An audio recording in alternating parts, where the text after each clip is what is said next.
So I've been asked, how do you feel about the protests and the riots?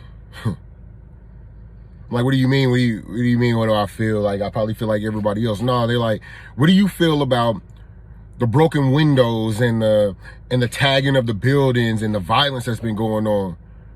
I said, what do I think about the broken windows? I think about the people that had to watch George Floyd with a knee in his neck for 9 minutes. What do you think about the people that tagged the buildings? I think about the people that had to watch the story of Tamir Rice and feel helpless. What do you feel about the violence and the unjust and the unrest that's going on and the police brutality? Like, what do you feel? Like, what do you feel? I feel for the mothers that have to bury their children. That's what I feel for. I like what Martin Luther King said. He said that a riot is the voice to the unheard. And it's not that Martin Luther King endorsed riots and violence or that type of violence. Like, it's just a simple fact that until you understand that a person's reaction or a person's anger is merely secondary to the emotion that they feel way before that. Shame can lead to anger. Guilt can lead to anger. Frustration can lead to anger and rage, and helplessness can lead to anger and rage. Just being sick and tired can lead to anger and rage.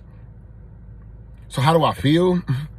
I feel like enough is enough. And I really like how Martin Luther King's method was, because a lot of people think that Martin Luther King was just so non-violent, but he was extremely violent.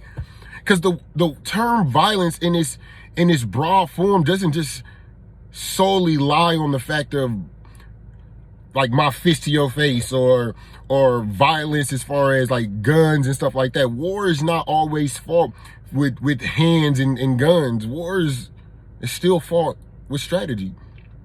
And a lot of people miss that about Martin Luther King. The nonviolent approach was not something that he had created on his own. I like what he says in his memoirs. He says that Christ had fostered the technique and the idea, and Gandhi just fostered the method.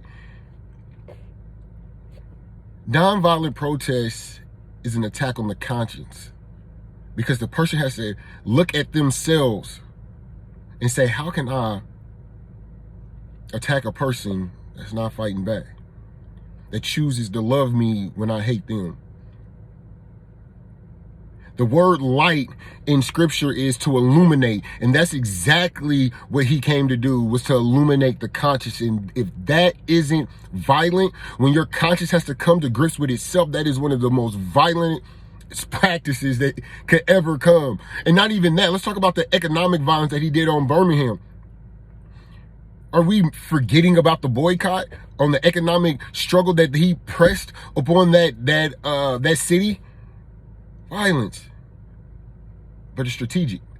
It's just the word violence. The connotation that we all carry is if it has to be some brutality or something of that nature. But if you put two chemicals into a beaker that don't really mix, and they have a violent reaction, and inside of that it has chaos, out of that chaos comes a whole new creation.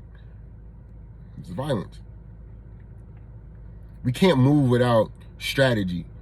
And the strategy that we have to move with has to attack the conscience. And that's exactly what every protest around this world is doing. Whether it's violent or it's civil. And I'm for civil. I'm for the civil. I'm for the peaceful walk. No, I'm not going to run up in Target. Nah, that ain't me. I'm not going to burn down Target. That ain't my thing.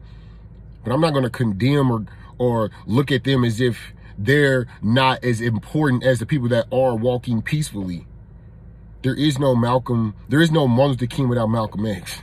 I'm sorry. That's the sad truth, but it's the truth.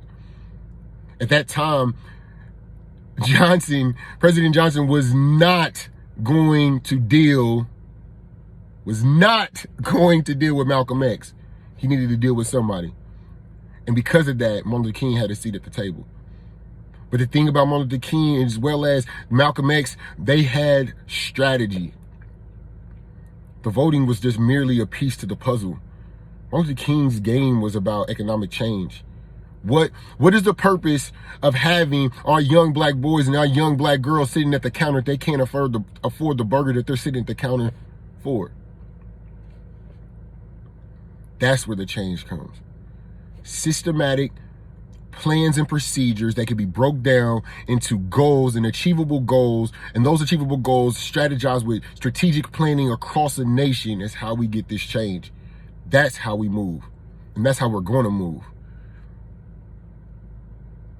It ain't over yet, but we ain't at the beginning either. The revolution's being televised. Are you watching?